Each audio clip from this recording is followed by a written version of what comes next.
Every story begins with the land, with people who dare to grow, to lead, and feed the world. This is the Let's Talk Agriculture podcast, where Africa's voice in food and agribusiness meets the global stage.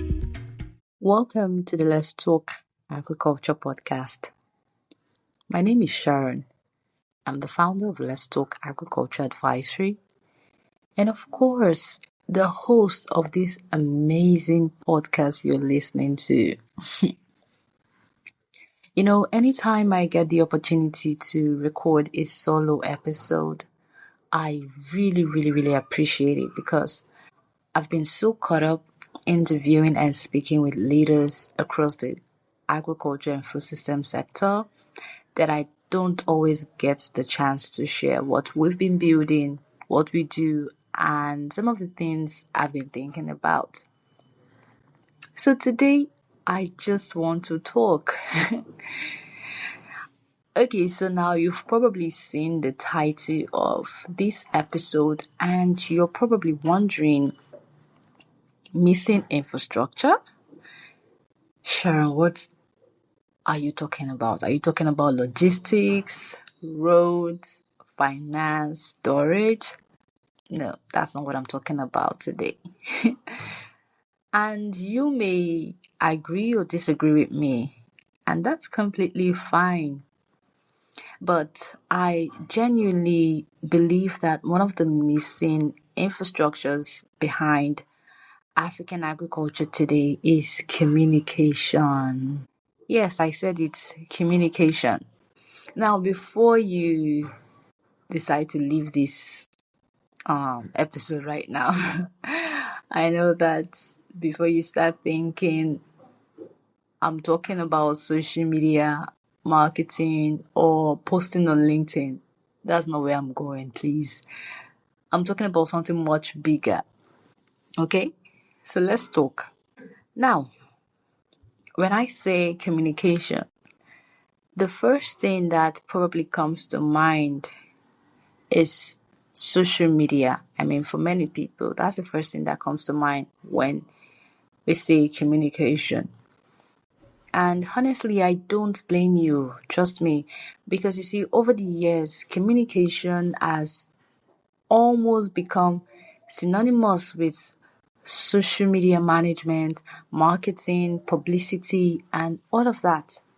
But that's not the communication I'm talking about today. I'm talking about communication in the business sense. I mean, think about it for a second. If I came across your organization today, would I immediately understand the work you do? Would I understand why your work is important? Probably not. Not because your work is not important. I mean, far from it. The reality is that many organizations are so busy doing the work that they don't intentionally communicate the work. And that's completely understandable. I mean, you're busy implementing projects, you're managing your teams, you're meeting with stakeholders, you're traveling, you're trying to make things work out, right? So communication naturally becomes something you would get to later. Now, over the years, whenever I get to have conversations with founders, CEOs, program leaders, and various organizations across agriculture and food systems, I almost always come back to three very simple questions. Who are you as an organization? What do you do? And why does your work matter to the people you're trying to serve? Simple questions, right? But you'll be surprised how often they make people pause. It's not because they don't know the answer. They do. They've just never had to intentionally put those answers into words. You see? And once those answers become clear, something begins to change. I mean, the way you talk about your organization will change. The way people understand your work also changes. That's when communication stops being something you do after the work is finished and starts becoming a part of how the work itself creates opportunities. And here's the interesting part. I don't think I've ever really met a founder or a leader who told me communication wasn't important. In fact, almost everyone agrees that it's important. So the challenge isn't that people don't care. The challenge is that people are busy. Think about the average founder or CEO in agriculture today. Again, they are running their organizations. They are trying to deliver projects. They are meeting with partners. They are traveling from one country to the other. They are managing large teams. They are raising founders. They are raising funding. And they're also trying to solve some real problems every single day. So what usually happens? Communication becomes something they would get to later. You hear things like, let's finish this project first. We'll update the website later. We'll document this next month. We'll tell the story when things calm down.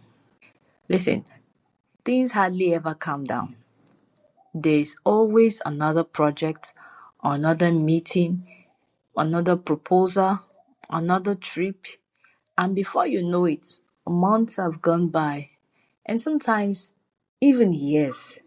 You find out that you've done incredible work, you've created impact, you've changed lives, but very few people actually know the story behind that work you've been doing diligently for years. And that's where the real problem starts. The truth is, when communication is pushed to later, opportunities don't exactly wait for you. Think about it. You've just completed an incredible project. But who knows about it? You just delivered a high-level training. But who knows about it? You spent years building your expertise. Tell me, who is learning from it? You've built something that could influence the entire industry, but who is documenting that? You see, sometimes we think that the work will somehow speak for itself, but the truth is that it doesn't. The work you've been doing so diligently needs a voice. It needs context. It needs to be understood. And when that doesn't happen, organizations miss opportunities they never even knew existed. Partnerships don't happen because the right people never understood your work. Investors can't see the bigger picture because, of course, the story was never clearly told. Important lessons from projects, they just disappear once that project comes to an end. Many leaders spend years building expertise, yet their voices never leave boardrooms, never leave team meetings or conference rooms. Then a few years later, another organization comes along and starts trying to solve the exact same problem because nobody documented what had already been learnt. Can you imagine that actually happening across an entire industry? That's no longer just a communication problem, that's an industry problem. So, if communication is this important, what's the solution? I know that's the question. So, for me, communication alone isn't enough. Communication is one part of the picture. It's one part of the puzzle. Because once you've communicated your work, what happens next? How do people see it? How does your work travel beyond your organization? How does someone in another country, another organization, or another part of the value chain discover what you've been building? That's where media comes in. The thing about media is that it amplifies the work. It gives ideas, organizations, and leaders visibility. It helps stories travel further than they normally would. It introduces your work to people who probably would never have discovered it otherwise. But even that one isn't enough. Okay, so let's assume you your work has been communicated. Let's assume it has reached the right audience. What happens next? Does it simply disappear after the event, after the podcast episode, after the project ends? Or does it become part of how the industry thinks, learns, and grows? Now, that's where editorial comes in. Editorial doesn't just, publish stories. It helps the industry understand itself. It identifies the ideas that deserve attention. It gives context to the work happening across the ecosystem.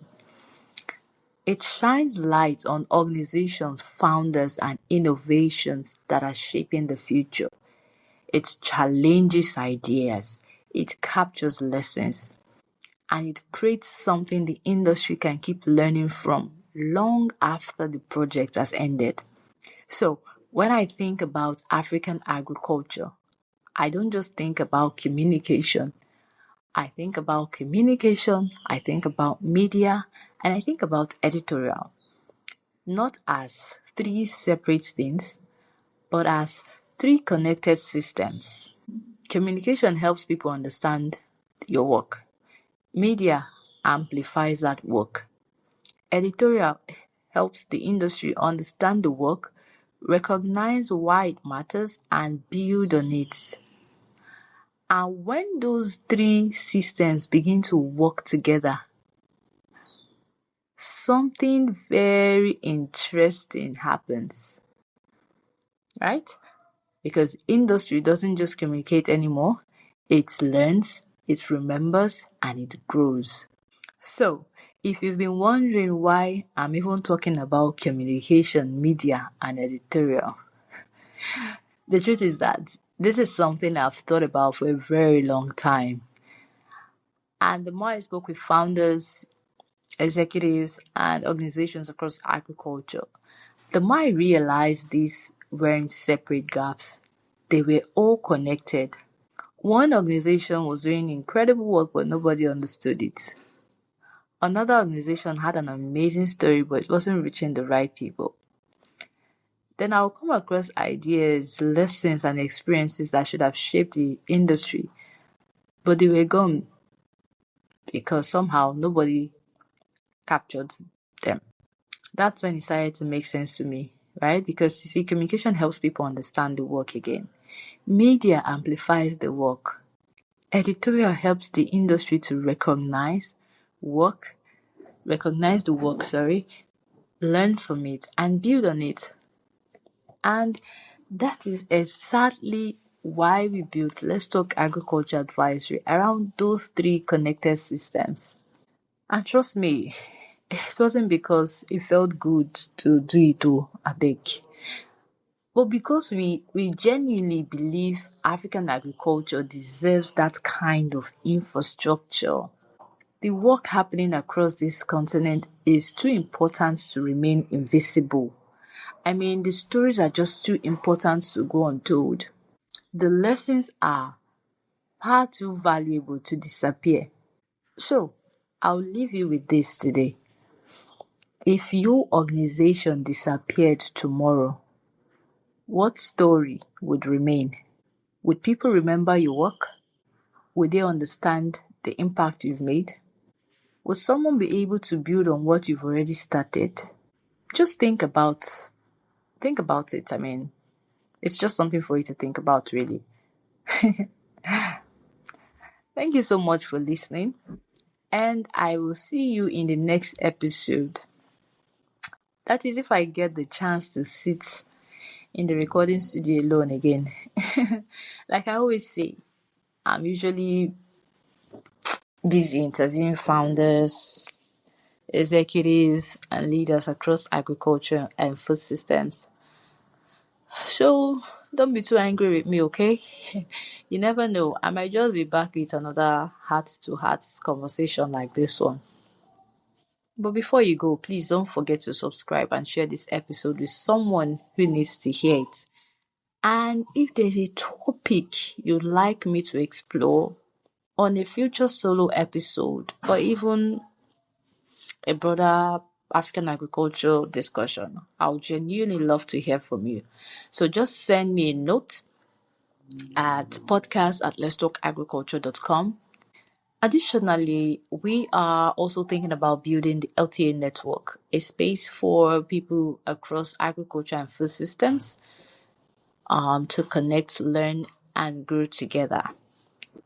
It's something that we are thinking through, but if it sounds like something you'll be interested in, please send us a message as well. I would love to hear your thoughts.